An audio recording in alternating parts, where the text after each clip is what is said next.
তাহলে আমাদের মাই মুরব্বী কবরে শান্তি পাবে। এটা যদি মনে হয় তাহলে আপনারা এখানে আসতে পারে। কথা বুঝতে পারছেন? যদি মনে মনে করেন বাপ মরে গেছে, মা কবরে চলে গেছে, দাদা দাদি নানা নানি অন্ধকার কবরে চলে গেছে, ওদের কবরে আগুন জ্বলে জ্বলুক, ফেরেশতারা ধরে পেশাই করুক, আমাদের এইটা আমাদের শালি শালা যে জন্মের খাবার খাবো, তাহলে তোদের মতো চিটিং বাজদের এখানে আসতে হবে। আমার ভাষা পরিষ্কার। বাপ কবরে যে আদরের বাপটা সারা জীবন ছেঁড়া লুঙ্গি গেঞ্জি পরে কাটিয়ে দিল বেটার ভবিষ্যতের জন্য, যে মায়াবী মাটা সারা জীবন দোয়া করে গেল বেটার বড় হওয়ার জন্য, আজ সেই বাম্মাটা কসম খোদার এই গ্রামের 3.5 হাত মাটির নিচে নীরব নগর থেকে অসহায়ের মতো চাতক পাখির মতো তাকিয়ে আছে। গ্রামের এতগুলো লোক এলো, আমার পাঁঠাটা এলো না, আমার এড়ে গরুটা এখানে বসলো না, মা কবরে আর ও চারা মতো সালাজ নিয়ে ঘরে গরুর গোস্ত খাচ্ছে। ওর মতো চিটিংবাজ হারামখোর বাংলার জমিনে আর হতে পারে? কথা বলে না, পারে না। আর আপনারা যে কজন বসেছে এসব ভাষা সব মৌলবীর মুখে পাবেন না। এসব ভাষা বলতে গেলে বুকের পাটা থাকতে হয়। শুনেলেন, আপনারা যে কজন এখানে বসেছেন, আমি বাচ্চা মাওলানা কারিমুল্লাহ জেহাদি আল্লাহর নামের শপথ করে বলছি, আপনাদের ঈমান আছে। সুবহানাল্লাহ বাড়ি গিয়ে বলবেন। একটু সুবহানাল্লাহ বলতে পারলেন না? আর একটু জোরে বলুন, আর একটু জমান খুলে বলুন। আমি এটা বলি নাই যে আপনাদের গুনাহ নেই, গুনাহগার আমরা সকলে। হ্যাঁ না না, কারোর কম আর কারোর একটু বেশি, কিন্তু গুনাহগার আমরা সকলে। কিন্তু আপনাদের ঈমানও আছে। বললাম কেন? নগদ প্রমাণটা নিয়ে এলেন। আচ্ছা বাপ, আমি মৌলবী সুদূর ডায়মন্ড থেকে 4 চাকা গাড়ি নিয়ে এসেছি, সুন্দর জায়গায় বসেছি। কসম খোদার আমার স্পষ্ট কথায় কষ্ট নেই, সত্য কথায় লজ্জা নাই। আর আমার মতো ক্লিয়ার কাট ভাষা কোন বক্তা বলবে না।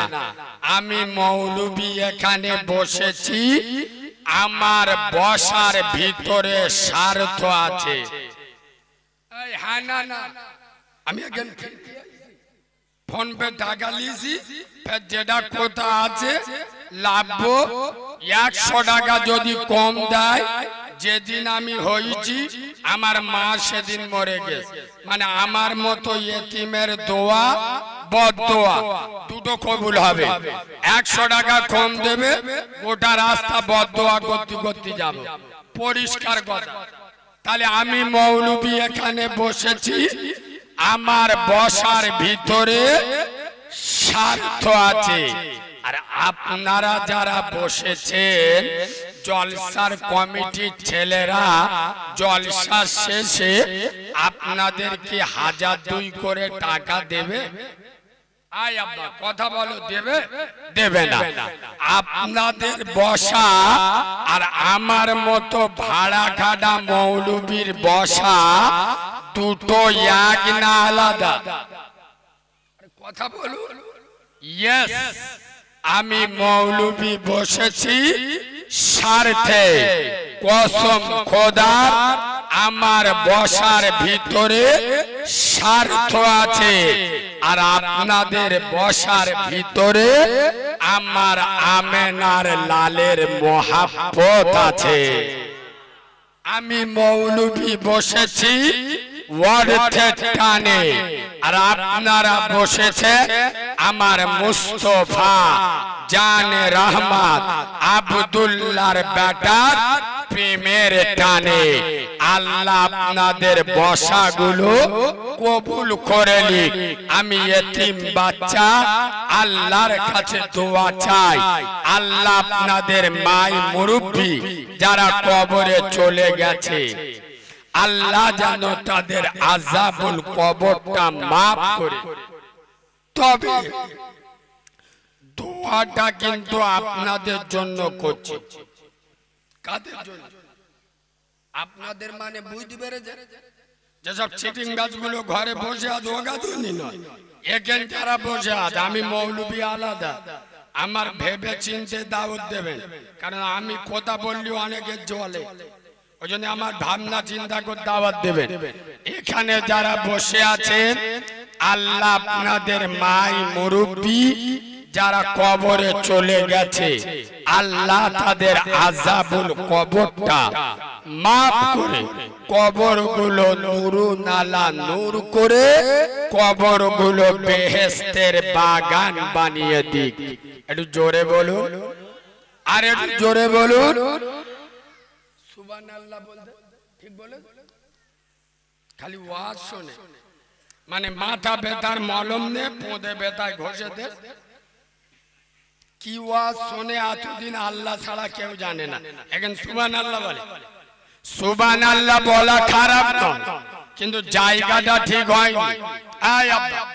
আলহামদুলিল্লাহ বলা ভালো না খারাপ? কথা বলে ভালো না খারাপ? ভালো। এখন কারোর বউ মরে গেছে, কে মরে গেছে? আরে বউ 4 বছর ধরে প্রেম করে একটা কুচি মতো মেয়ে বিয়ে করেছে, হঠাৎ বাচ্চা হদিকে মরে গেছে। হতে পারে না? পারে না, মরে গেছে। আপনি যদি ওর মরা বউ মুখটা দেখে আর পড়ে আলহামদুলিল্লাহ, আগো জুতো পায়খানায় ছুঁইবে মুখি ঝাড়বি, কথা বলে না? আলহামদুলিল্লাহ বলাটা কি খারাপ? খারাপ, কিন্তু জায়গাটা ঠিক হয়নি। এখানে পড়তে হয় কি ইন্না লিল্লাহি ওয়া ইন্না ইলাইহি রাজিউন। আমি আপনাদের মাই মুরব্বিদের জন্য দোয়া চাইলাম, এখানে পড়তে হয় আল্লাহুম্মা আমিন, মানে আল্লাহ যে মৌলবি আমাদের মৃত আত্মীয় স্বজনের জন্য দোয়া চাইলো আপনি কবুল করে নিন। বোঝাতে পারলাম না? পারলাম না? চলে এবার শুরু করা যাক।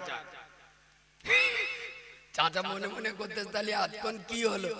আজকাল প্যাসেঞ্জার গুছানো হচ্ছিল, এবার স্টার্ট দেয়া হবে। আউযু বিল্লাহি মিনাশ শাইতানির রাজিম।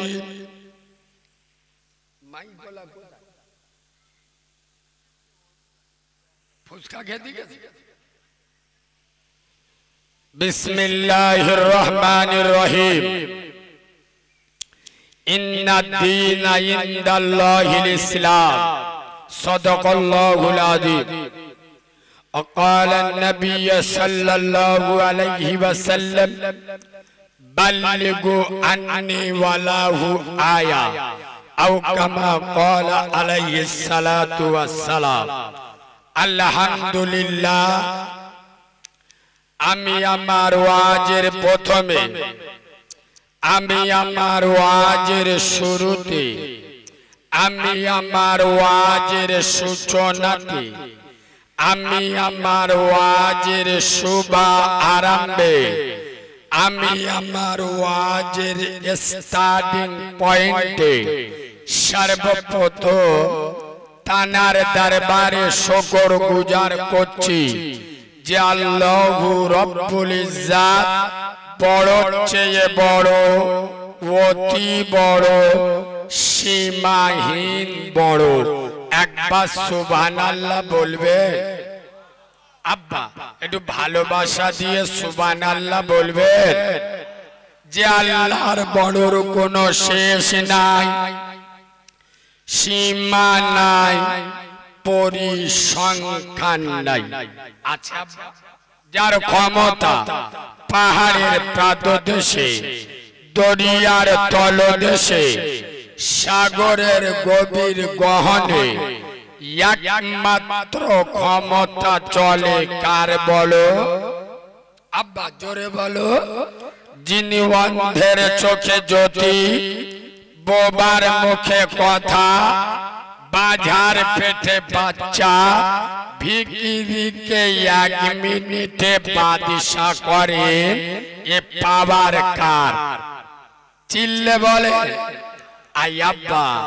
যিনি অচলকে সচল, দুর্বলকে সবল, নেতাকে ক্যাতা আর ক্যাতাকে নেতা 1 সেকেন্ডে খেলা ঘুরিয়ে দেন, এই ক্ষমতার আসল মালিককে? আর একটু মিষ্টি করে বলে, যিনি আপনার মালিক, আমার মালিক, আসমানের মালিক, জমিনের মালিক, জান্নাতের মালিক, জাহান্নামের মালিক, হায়াতের মালিক, মৌতের মালিক, গোটা দুনিয়ার একাই মালিক। তিনি কে? সেই পুত পবিত্র নাম আল্লাহু সুবহানাহু ওয়া তাআলা। তানারি দরবারে সবাই মিলে সমবেত কণ্ঠে কৃতজ্ঞতা স্বরূপ আমরা সকলে পড়ছি আলহামদুলিল্লাহ।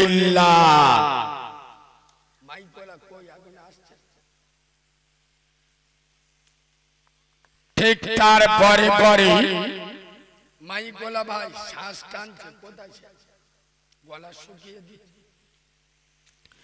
শত কোটি দরুদ ও সালাম বর্ষিত হোক নবীদের নবী, নবীদের ইমাম, আশরাফুল আম্বিয়া, ইমামুল আম্বিয়া, মুনজার ওয়াসিম বল, চোখে তার আলোর দীপ্তি, অন্তরে তার অফুরন্ত দয়া, প্রাণে তার মহাসাগরের মায়া, আমেনার লাল আব্দুল্লাহর বেটা নূরে মুহাম্মদ, রব্বে মেহবুব নবী মুহাম্মাদুর রাসূলুল্লাহ। সকলে পড়ুন সাল্লাল্লাহু। তানার উপরে অসংখ্য দরুদ ও সালাম বর্ষিত বা নিবেদিত হোক। আমরা সকলে পড়ছি আল্লাহুম্মা আমিন। আজকেকার জলসার সদ্য সম্মানিত, নির্বাচিত, স্মরণীয়, বরণীয়, মাননীয়, সম্মানিত, সুনামধন্য আজকের জলসার যোগ্য সভাপতি, আপনাদের মসজিদের যোগ্য দক্ষ পেশ ইমাম, আমার সামনে বসে থাকা দিনদার, পরহেজগার, জ্ঞানী, গুণী, বুদ্ধিজীবী, বিচক্ষণ, আমার পিয়ারা হাবিবে মায়ার উম্মতে মুহাম্মাদি সাল্লাল্লাহু আলাইহি ওয়াসাল্লাম। পর্দার অন্তরালে আমার লজ্জাবতী, শীতলপতি, অজ্ঞবতী, সবর কারণী, ধৈর্য ধারণী, ধার্মিকা, আল্লাহওয়ালা, আল্লাহ বিরু, খোদা বিরু আমার সোনামণি মা ও বোনেরা, যতক্ষণ কথা বলবো আল্লাহ যেন বক্তা এবং শ্রোতা উভয়কে আমল করার তৌফিক দান করে। সকলে পড়ো আল্লাহুম্মা আমিন। এই কথাটা বা আমি শুধু আপনাদের বানগোদাতে নয়, গোটা বাংলায় আমার যত ওয়াজ শুনবেন, ভারতের কোনায় কোনায় আল্লাহ যেখানেই নিয়ে যায়, আমি এই কথাটা দিয়ে বক্তব্য শুরু করি কি, আল্লাহ বক্তা এবং শ্রোতা বলার থেকে, শোনার থেকে বেশি আমল করার তৌফিক দান করে। কেন? মোল্লার বাচ্চারা জানে সব। আমরা জলসাই বই চ্যালেঞ্জের সাথে নামাজ না পড়লে গুনাহ হবে, রোজা না করা হারাম, বন্ধন লোন গ্রুপ লোন হারাম, সুদ খাওয়া হারাম, পরে ছেড়ে খাওয়া হারাম, ইতিমের হক মারা হারাম, বিধবার অধিকার কেড়ে খাওয়া হারাম, বাম্মার উপরে মোস্তানি দেওয়া হারাম। এগুলো আমরা জানি না কথা বলে জানি। তাহলে মোল্লা ছানারা জানে সব, মানে বলো মানে না, না বললি মিথ্যা বলা হবে, বেঈমানি করা হবে। সব থেকে বলা ভালো কি মোল্লার বাচ্চারা জানে সব, মানে কম নয়, মানে ইচ্ছা মতো। কম গেলে ওর মানে আলাদা হবে, ইচ্ছা মতো।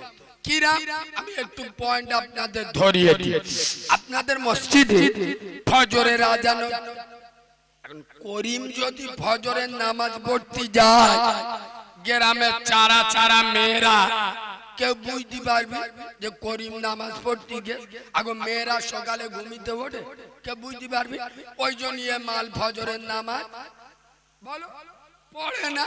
আর শুক্রবার ও সবনা জুমার আজান যখন হবে, করিম পড়বে এমন জামা দেখলি মনে হবে আজরাইলের মামা। শুধু বড় বলতে শর্মাটা লাগা, শয়তানের চোখ বুলু হয়ে যাবে।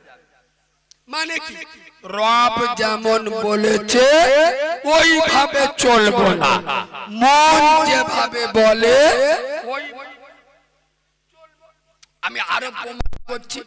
সামনে রমজান মাস চলে গেল, আপনাদের পাড়া জলি রোজা শুরু করে পরপর 10টা রোজা করে চোখ নীল হয়ে গেছে, শরীর শুইকে গেছে, সর্বনাশ করে মাল 3 দিন মাঝখানে গ্যাপ মেরে দিলে, পরপর 4টে রোজা করলো, মাঝখানে 2 দিন ছেড়ে দে, তারপর ফের শুরু করলো। তার মানে কি রব যেমন বলেছে ওইভাবে চলবো না, মন যেভাবে ওইভাবে চলবো। এই দেখো এখানে যে 100 লোক বসে আছে, 95টা লোকে মুখে দাড়ি নেই। কেন? দাড়ি রাখবে কখন? কবরে পা একটা ঢুকবে যখন। কথা বুঝতে পারো? এখন দাড়ি রাখলি মেয়েরা আই লাভ ইউ বলবে, ওই জন্য 22, 24, 26 বছরের যুবকরা যে শাঁসা শাঁসতেছে থুতুতে ঘইলি বুঝতে পারবেন না। কিন্তু আমি যুবকদের জানিয়ে দিতে চাই, কসম খোদা মিশরের মাটিতে আল্লাহর মস্ত বড় পয়গম্বর নবী ইউসুফ আলাইহিস সালাতু ওয়াস সালাম, তিনি ছিল একজন দাড়িওয়ালা পুরুষ।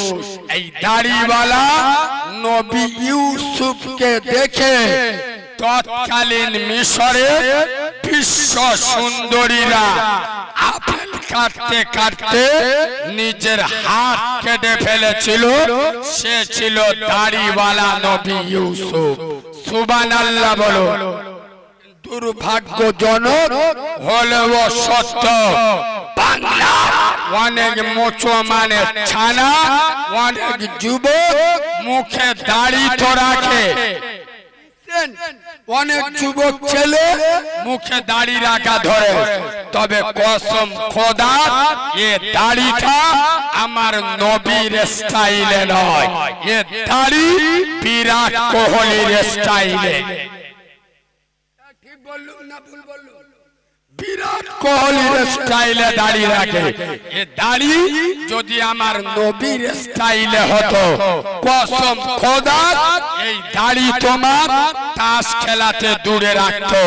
এ দাড়ি যদি আমার নবীর স্টাইলে হতো, মসজিদে আজান হতো, দাঁড়িয়ে আইপিএল খেলা দেখতে দিত না। এ দাড়ি যদি আমার নবীর স্টাইলে হতো, সুদের টাকা বিসমিল্লাহ বলে ঝাড়তে না। এ দাড়ি যদি আমার নবীর স্টাইলে হতো, এতিম অনাথের হক মেরে খেতে না। কসম খোদা বললি তো আপনাদের সেন্টিমেন্টে লাগবে। আমার আলোচনা অসুবিধা হচ্ছে কি? এই দেখো, করিম রমজান মাসে রোজা রাখে, একটাও রোজা রাখে, আর ঈদের দিন ও সপনা এমন জিন্সের প্যান্ট পরেছে, পোঁদের ধারে তালি মারা, আর হাঁটু কে জান পেটো বোম মেরে, এত বড় ছেঁড়া, আর পাঞ্জাবি পরেছে ওতে বড়, ও যে মান ওতে বড়, এক হাতে পাঞ্জাবি ধরে ঈদগার মাঠে যাচ্ছে। মানে ছেলেদের মুসলমানি দিলি দেখেননি, লুঙ্গি ধরে চলে, এমন পাঞ্জাবি পরেছে, এক হাতে ধরে ঈদগার মাঠে গিয়ে ফাঁস কাতারে বুক পুইলে বসে, একটাও রোজা করে। এরম হারামি আসে না, কথা বলে না। আমি নবীর মেম্বরে বসে বলছি, বাবু আমি উর্দু ওয়াজ করব না, ভালো করে শোনে। আপনার এই বানগোদা গ্রামে আপনার বোনের বিয়ে হচ্ছে, খুব গ্রামে 50টা লোকের দাওয়াত দিয়েছে, তার ভিতরে আমাকে দাওয়াত দেন। আমি যদি বিনা দাওয়াতে আপনার বোনের বিয়েতে বিসমিল্লাহ বলে চালাই, আচ্ছা আমার মতো নির্লজ্জ বেহায়া জালিমাল আর গ্রামে আস কেন? আর আমাকে তো দাওয়াত দেন, আপনি 50টা লোকের দাওয়াত দিয়েছে, 50 জনের মতো অ্যারেঞ্জমেন্ট করেছে, আমি যদি বিনা দাওয়াতে খাই, তার মানে আমি কারণ না কারোর হক মেরে খাচ্ছি। কারোর হক মেরে খাচ্ছি। এবার বলো চন্দ্রেশ্বর এই বানগোদার মুসলমানের ছানা বলতে তোমাদের হবে ঈদের নামাজ কার জন্য? মালগুলো চুপ বলবে তো, ঈদের নামাজ কার জন্য? রোজাদারের জন্য। তুই তো রোজা কর, তুই তো রোজা করিস, তোর ফুলো মতো বউটা, কচি মতো বউটা শরীর যাতে না টোপ খেয়ে যায়, রমজান মাসে 2 টাইম রান্না করে হারাম মাল খেয়ে, তোর মতো চিটিংবাজ, তোর মতো হারামখোর, তোর মতো মুনাফিক ঈদগার মাঠে গেলি কি করে? রাসূলুল্লাহ বলে যাচ্ছেন যে রমজানের রোজা রাখলো না সে যেন আমার ঈদগার মাঠে না। তা তুই তো রোজা করিস, তোর মতো চিটিংবাজ কি করে গেলি? তার মানে তুই মুনাফিক, চিটিংবাজ। খোদার কসম বানগোদার মুসলমানের বাচ্চারা, আমি বাচ্চা মাওলানা কারিমুল্লাহ জাহাদি এই বানগোদার মাটিতে দাঁড়িয়ে আই দিস চ্যালেঞ্জ, তবলিগ করো, ফুরফুরা করো, দেওবন্দ করো, হিজবুল্লাহ করো, আলে হাদিস করো, জামাত ইসলামী করো, সিপিএম করো, কংগ্রেস করো, তৃণমূল করো, আইএসএফ করো, আই দিস চ্যালেঞ্জ, যার ভিতরে নামাজ নাই ওর ঈমান নাই। ওয়াজ বুঝতে পেরেছেন না? আরেকবার বলবো, যে যা দল করো, পার্টি করো, সিলসিলা করো, বাচ্চা হও, বুড়ো হও, যুবক হও, বুড়ো হও, নারী হও আর বুড়ি হও, যার ভিতরে নামাজ নাই ওর ঈমান নাই।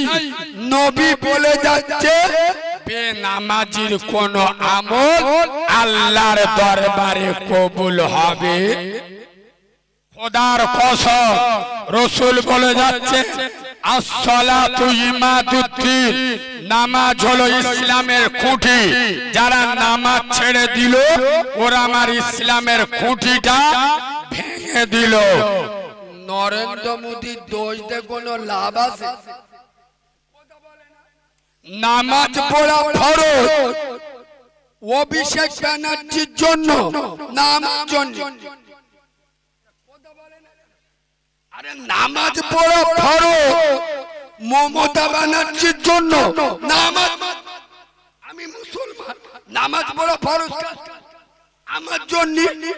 আমরা যেরাম কুকুর, আল্লাহ নরেন্দ্র মোদীর মতো মুগুর আমাদের ওপর পেইতেছে। খোদার কসম নবী বলে যাচ্ছেন, মান তারাকা সালাতা ফাকাদ হাদামাতি, যারা আমার নামাজ ছেড়ে দিল ওরা আমার দিনটা ধ্বংস করে দিল। দিনের ক্ষতি শুভেন্দু অধিকারী, দিলীপ ঘোষ কেন দিনের ক্ষতি করছে? আমার আপনার মতো মুসলিম নামের মুনাফিকের বাচ্চারা। ঠিক বলছি? নবী বলেন নাই দিন ধ্বংস করবে বিজেপিরা।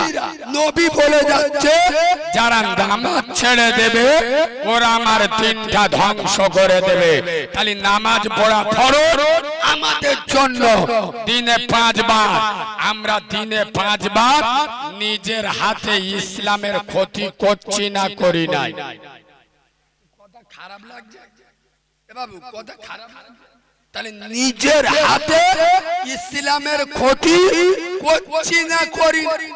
আচ্ছা আপনারা জ্ঞানী মানুষ, একটা কথা বুঝে উত্তর দেন। আজান হলি পালাই কে? আরে আজান শুনে পালাই কে? আরেকবার বলো। শয়তান। শয়তান বলবে জান্নাতের বাগানে, একটু ভদ্র ভাষায় বলো, মিস্টার ইবলিস। আজান শুনে পালাই কে? মিস্টার ইবলিস। আমি ওয়াজ কোথায় নিয়ে যাচ্ছি এরা বুঝতে পারে, চোখ নীল হয়ে যায়। আজান শুনে পালাই কে? ইবলিস, শয়তান। বানগোদা জুমা মসজিদে আসরের আজান হচ্ছে, আর বানগোদার জহির আলী জামার বোতাম খুলে মসজিদের পাশে মসজিদের দিকে পথ করে সোজা গিয়ে বাজারে বসে চা খাচ্ছে। এ শালাকে আপনারাই তো ফতোয়া দিলেন আজান শুনে পালাই কে? শয়তান। তাই এ আজান শুনে বাজারে পালাচ্ছে। শুধু শয়তান নয়, শয়তানের ভাইরা। আরে মসজিদে আজান হচ্ছে, আমি কচি মতো বউটার গলা জড়িয়ে শুয়ে আছি, আমি কি শয়তানের খালু আব্বা? আর এই কথাগুলো আমি ডাইরেক্ট বলি, এক শ্রেণীর লোকের সহ্য, আমি বাস্তব বলছি না অবাস্তব বলছি। আজান সহ্য হয় না কার? আজান সহ্য হয় না কার? শয়তানের। আপনাদের মসজিদে এশার আজান হচ্ছে, আইপিএল খেলা শুরু হচ্ছে কটা? দেখে ওষুধ মাল ওটা ঠিক মগস্ত। আজান কটায় হচ্ছে আমার? এইটা 7:45 এশার আজান হচ্ছে, 7:30 আইপিএল শুরু হচ্ছে। এখন নারী নেমে শুরু করেছে, খুব চালাচ্ছে। যেই ছয় চালাচ্ছে এ মনে মনে করছে আজকে নারীন কুজবে, আর ওই মুহূর্তে মসজিদে আল্লাহু আকবার বলে ঠেলে উঠে এ বলতে দেখছি নারীন কটা ম্যাচ খেলতে পারে না, আজকে ধুনতেছে, আজকে চালু করেছে, আর আজান দেওয়ার সময় পায় না। এ পুরো কাউরার বাচ্চা না? আজান সহ্য হয় না কার? শয়তানের। যে সমস্ত মুসলমানের ছানারা আজানের আওয়াজ আইপিএল খেলার নেশা সহ্য হয় না, এরা কাউরার বাচ্চা, খ্রিস্টানের বাচ্চা, হারামখোরের বাচ্চা, এরা ইমানদারের বাচ্চা। প্রমাণ নেবে মসজিদে 10 হাত দূরে বাড়ি, পাশে ঘর মসজিদের একটা ঘর ছেড়ে 4 দোকান 7:30টায় আইপিএল খেলা চালু 7:45টায় মসজিদে আজান দিচ্ছে দোকানের লোকেরা বলতে ও যাতা চাচা আওয়াজটা বন্ধ করে দাও আওয়াজটা বন্ধ করে দাও মানে বুঝতে পেরেছে কি বুঝবো